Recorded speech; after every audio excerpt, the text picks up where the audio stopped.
this Skinner box. He used pigeons and rats to control the stimuli they were exposed to. Okay. So maybe there is, I'm still on this pigeon thing. They must have some type of intelligence.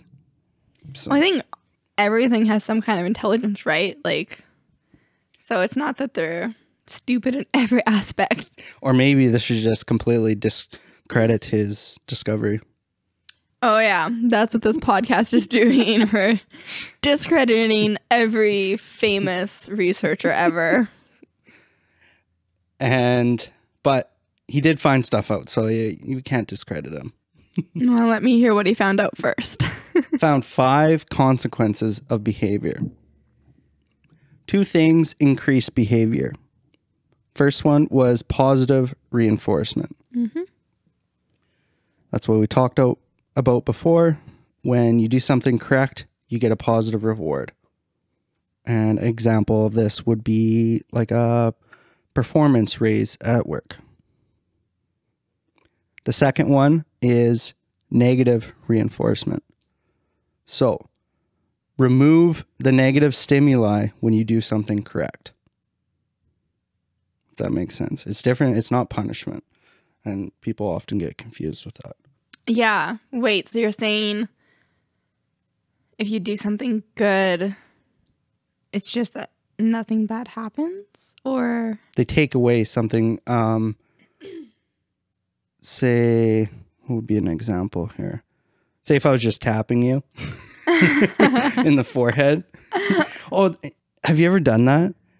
I don't know what they call it, but you tap someone on the forehead. It's like, name 5 chocolate bars and I'll stop tapping you on the forehead. I don't think so. It's really hard because it's distracting. Sounds like you're into some freaky stuff. We'll try it after this episode. Name 5 kinds of birds. Pigeon, sterling, crow, raven, ostrich. Nice. Or penguin. I should have said penguin. Oh, wow. Missed it. But yeah, it's removing something bad. And there is the factors that decrease behavior. So it's positive punishment. This is when you add a negative stimuli that you want to, of something you want to decrease. But it's called positive punishment? Yes. Okay. Yeah. Well, they're termed this way because negative and positive reinforcement increase behavior, and punishment, there's 2 different kinds of punishment. So you got to separate them. Okay. And then negative punishment, which is you remove the reward when there's a bad behavior. Mm-hmm.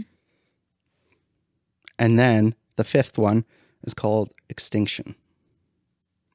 And that is when the behavior is no longer associated with reinforcement or punishment. So, so does that mean it's like a learned behavior? Like it's like, because you said this is about building habits. Yes. So if you reach level 5 extinction, that means you don't need any of these external factors to influence whether or not you'd continue to do it? If it is resistant to extinction, if it's a high chance of being extinct, the behavior being extinct, then after you take away the reward or take away the punishment, they'll go back to what they were doing. Okay. That makes sense. Sure.